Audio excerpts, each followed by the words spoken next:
നമസ്കാരം. ഞാൻ ശ്രീലങ്കയിലെ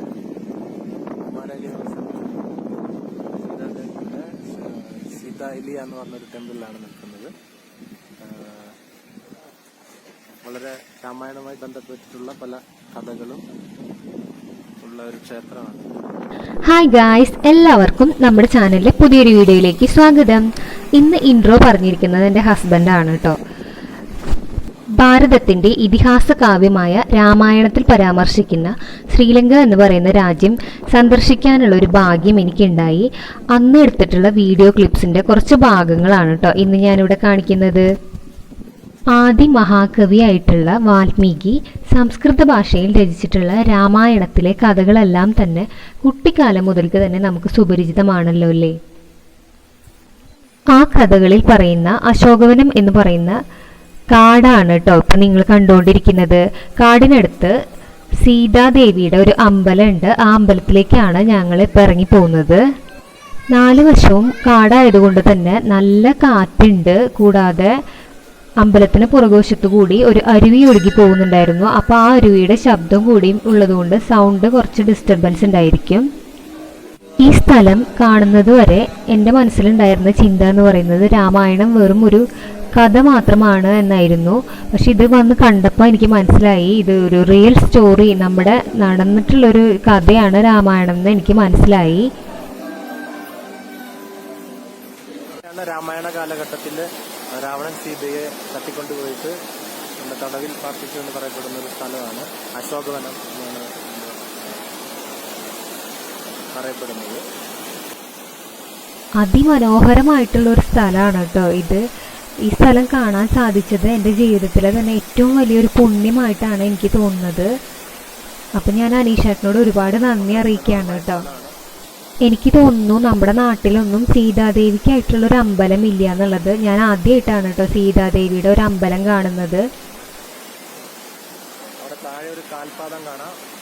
അത് ഹനുമാന്റെ കാൽപാദം എന്നാണ് പറയപ്പെടുന്നത്.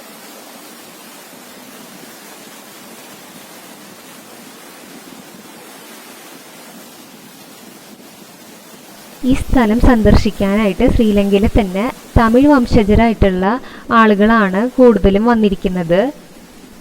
ബുദ്ധമത വിശ്വാസികളായ സിംഹള വംശജർ കൂടുതലായും ബുദ്ധദേവന്റെ അമ്പലങ്ങളിലാണ് പോകാറുള്ളത്.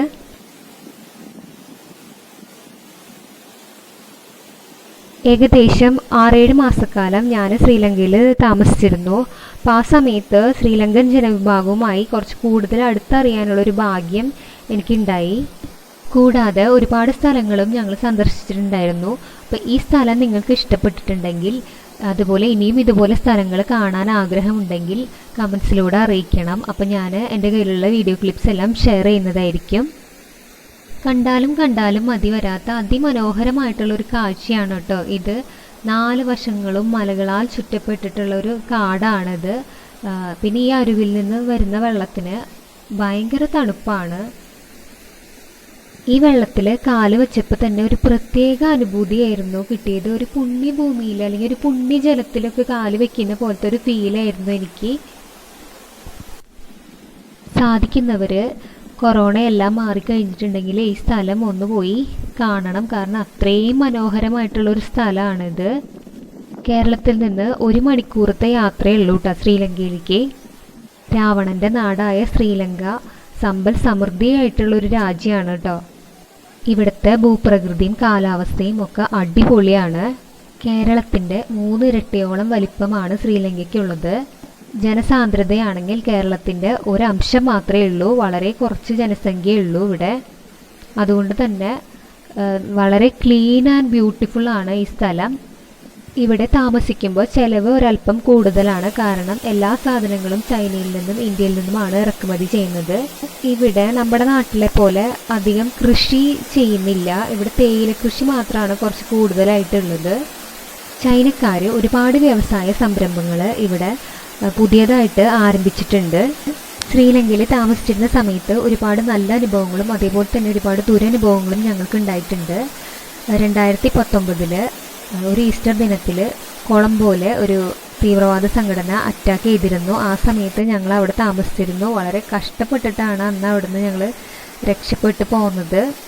ഒരേ സമയം 5 ഇടങ്ങളിലാണ് ചാവേറുകൾ അന്ന് പൊട്ടിത്തെറിച്ചത്. ആ അനുഭവം മറ്റൊരു വീഡിയോയിലൂടെ ഞാൻ ഷെയർ ചെയ്യുന്നതായിരിക്കും. എല്ലാവരും വീഡിയോസ് കാണുന്നുണ്ട്, പക്ഷെ ആരും സബ്സ്ക്രൈബ് ചെയ്യുന്നില്ല. അപ്പോൾ സബ്സ്ക്രൈബ് ചെയ്യാത്ത കൂട്ടുകാർ പ്ലീസ് ഒന്ന് സബ്സ്ക്രൈബ് ചെയ്യണം, ഒന്ന് സപ്പോർട്ട് ചെയ്യണം. അപ്പോൾ ഇന്നത്തെ വീഡിയോ ഇത്രയൊക്കെ ഉള്ളൂ. Thank you for watching.